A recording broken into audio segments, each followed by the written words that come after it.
Well, joining us now from San Antonio is a political commentator, Mark Dankoff. Many thanks for joining us here on Press TV, Mr. Dankoff.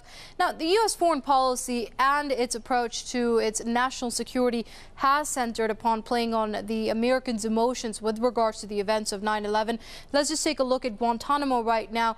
There are prisoners languishing there without charge, without trial, without even representation, and the death toll now comes as 9 over there.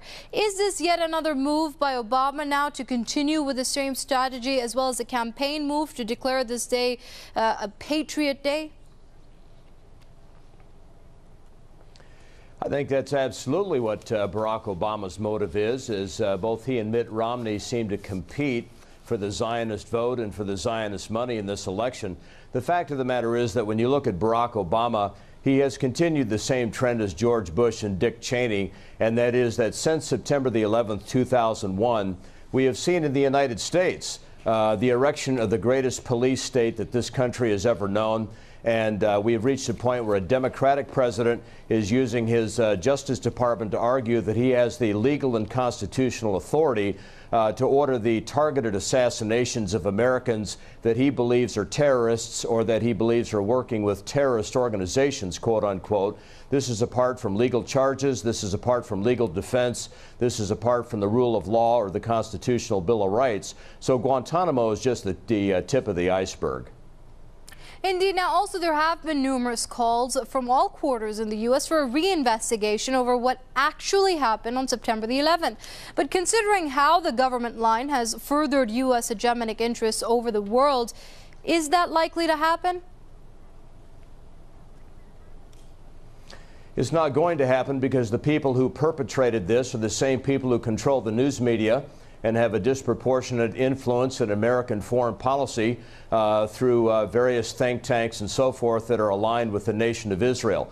I'll simply quote Dr. Alan Sabrowski, a professor of the U.S. War College, who has stated unequivocally that 9/11 was a Israeli Mossad inside operation from start to finish, 100% period, quote unquote.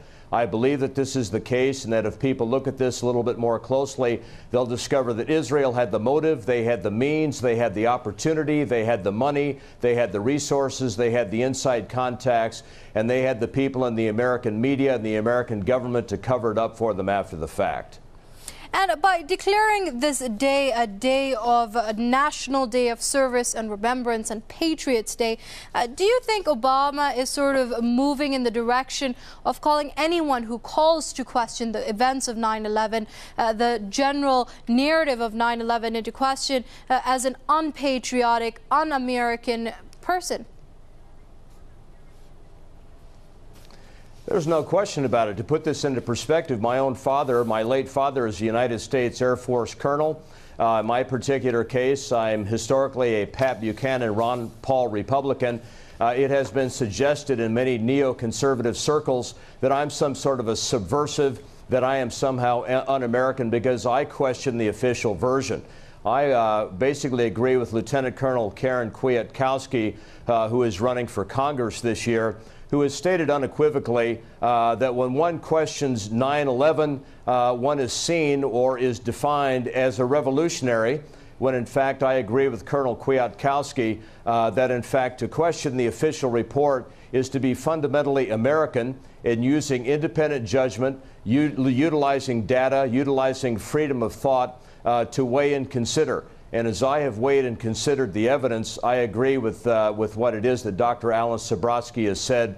This was an Israeli operation from start to finish, just as the Lavon affair was, just as Israel's attack on the USS Liberty was on June the 8th, 1967, just as their involvement in the Pollard spy case and these other spy cases against the United States was designed to steal this country blind while continuing to use Zionist politicians in the United States to articulate the line to a Zionist-run news media and subsequently to millions of Americans that Israel is, quote unquote, America's chief and only ally in the Middle East, unquote. All right, we're going to have to leave it there. That was Mark Dankoff, political commentator there, joining us from studios in San Antonio. Mr. Dankoff, thank you very much for your comments here on Press TV. It was good to have you here with us.